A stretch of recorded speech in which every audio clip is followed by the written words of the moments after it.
Une chaise vide, celle du président de la Fédération congolaise de football, et deux visages présents face à la presse, à savoir le sélectionneur des Diables Rouges et le conseiller administratif et juridique au ministère en charge des sports, pour expliquer les raisons de la débâcle de l'équipe nationale du Congo face aux Lions de l'Atlas du Maroc. Une rencontre soldée par un score fleuve de 6-0 en faveur des Marocains. Un résultat décevant qui laisse un goût amer aux Congolais, et il était temps pour le sélectionneur Isaac Gata de présenter ses excuses à toute la nation congolaise. Je prie vraiment que le Congolais excuse son équipe, parce que je vous présente les excuses au nom de l'équipe, mais sachez que c'est pas la mauvaise volonté, c'était pas la peur, c'était juste que la gestion émotionnelle n'a pas été à la hauteur du niveau du match, et notre objectif c'est juste évaluer les choses pour que on arrive à dissocier les raisons, peu importe lesquelles, et les objectifs.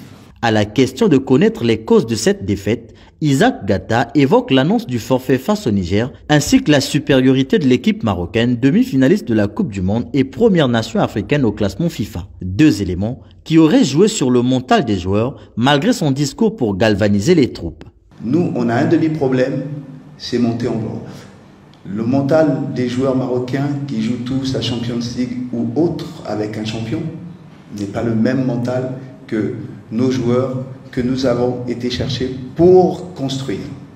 Quand on arrive au Maroc, il y a une espèce de respect du stade, parce qu'on sait que les demi-finalistes de la Coupe du Monde ont joué. Et tout ça, ce sont des apprentissages. Au final, quand on rentre sur le terrain, le plan il a été préparé. Heureusement qu'on avait fait une grosse séance ici à Brazzaville pour préparer, mais on n'a pas eu le temps de rappeler des choses. On a fait juste la préparation d'un match. Mais quand vous rentrez sur le stade à l'échauffement, on a déjà le degré de différence.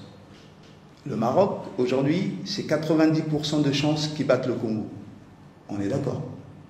Le Congo a 10% de chances en étant à son summum. On est encore d'accord. Mais nos 10%, nous les avons mal exploités dans la semaine de préparation. Une mauvaise performance qui, selon le ministère des Sports, serait due à des problèmes purement sportifs allant du staff technique pléthorique au refus de certains joueurs pourtant convoqués de jouer. Toutes les dispositions logistiques et techniques nécessaires avaient été prises de leur côté pour garantir les meilleures conditions possibles. Avant la sélection, le gouvernement a procédé d'abord à un regroupement à Paris des joueurs présélectionnés. Et lors de cette présélection, le coach ici est rendu sur place pour voir dans quelles conditions évolue chacun des joueurs avant de jeter son dévolu sur l'un d'eux. Le coach a bénéficié des missions auprès du Royaume de Maroc, pour lequel il avait pour mission d'aller voir dans quelles conditions ses adversaires se préparent. Le gouvernement s'est engagé résolument à payer les frais de mission pour les joueurs sélectionnés.